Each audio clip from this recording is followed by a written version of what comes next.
السلام علیکم ورحمۃ اللہ وبرکاتہ۔ رب ہب لی من الصالحین، یہ بڑی بہترین دعا ہے۔ حضرت ابراہیم علیہ السلام نے اللہ سے نیک اولاد کے لیے دعا مانگی، تو یہ دعا انشاءاللہ جو لوگ بے اولاد ہیں اور اولاد کے لیے پریشان ہیں اور جن کو اولاد نہیں ہے، اور ایک بات یاد رکھیں کہ اللہ تبارک و تعالیٰ کے لیے کوئی مشکل کام نہیں ہے کہ کسی کو اولاد دے، کہ اللہ تبارک و تعالیٰ نہ عمر کا محتاج ہے کہ ان کی عمر کتنی ہے، اور نہ اس بات کا محتاج ہے کہ کسی کے اندر کوئی بیماری کوئی فالٹ ہے یا نہیں ہے۔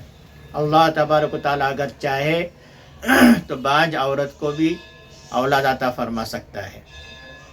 اس لیے اس دعا کو خالص اللہ سے مانگنے کی نیت سے ہم یہ دعا مانگیں گے، رب حب لی من الصالحین، انشاءاللہ ثم انشاءاللہ ضرور اس کو اولاد ہوگی۔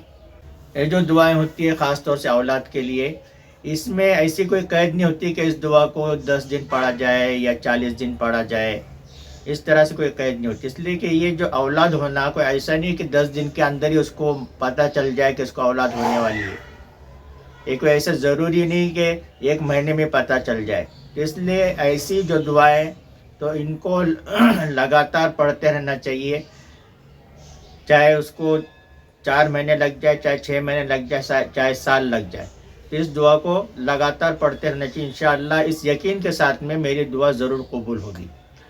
ہو سکے تو روزانہ اس دعا کو 70 مرتبہ اس دعا کو پڑھیں، اور ہر نماز کے بعد میں 3 مرتبہ اس دعا کو مانگیں تو انشاءاللہ اس کی جو مراد ہے انشاءاللہ ضرور پوری ہو جائے گی۔ اللہ تبارک و تعالی ہر بے اولاد کو نیک صالح اولاد عطا فرمائے۔